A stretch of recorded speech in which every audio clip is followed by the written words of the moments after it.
Վերջերս լսում էի մի բավականին նշանավոր հոգևորականի։ Այժմ անունը ստույգ չեմ հիշում, բայց եթե չեմ սխալվում, Սունյաց Թեմից է։ Մի այնպիսի բան ասաց, որից հետո ես պարզապես ցնցվեցի։ Ասում էր, որ երեխան երբ սկսում է խոսել, առաջինը նրան պետք է սովորեցնել տերունական աղոթքը՝ Հայր մերը։ Նման անգրագիտություն առաջին անգամ էի լսում։ Մեր պատմության մեջ եղել են բազմաթիվ մտավորականներ, գրողներ, որոնց ծնողները եղել են հոգևորականներ, բայց նույնիսկ նրանք իրենց երեխաներին ամենասկզբից տերունական աղոթքը չեն սովորեցրել։ Նույնիսկ այդ մտավորականները իրենց երեխաներին տերունական աղոթքը չեն սովորեցրել։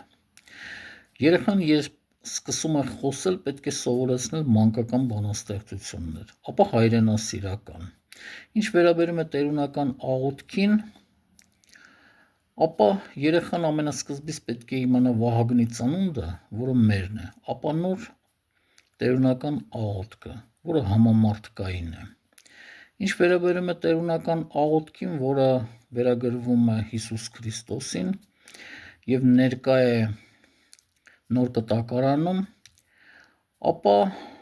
Քրիստոսից առաջ դեռ 1500 տարի առաջ եգիպտական սալիկների վրա այդ աղոթքը եղել է, որը հայտնաբերել են 19-րդ դարի վերջին 20-րդ դարասկզբին։ Ճիշտ է, նույնությամբ չի կրկնվում, բայց հաշվի առեք ինչքան ժամանակ է անցել։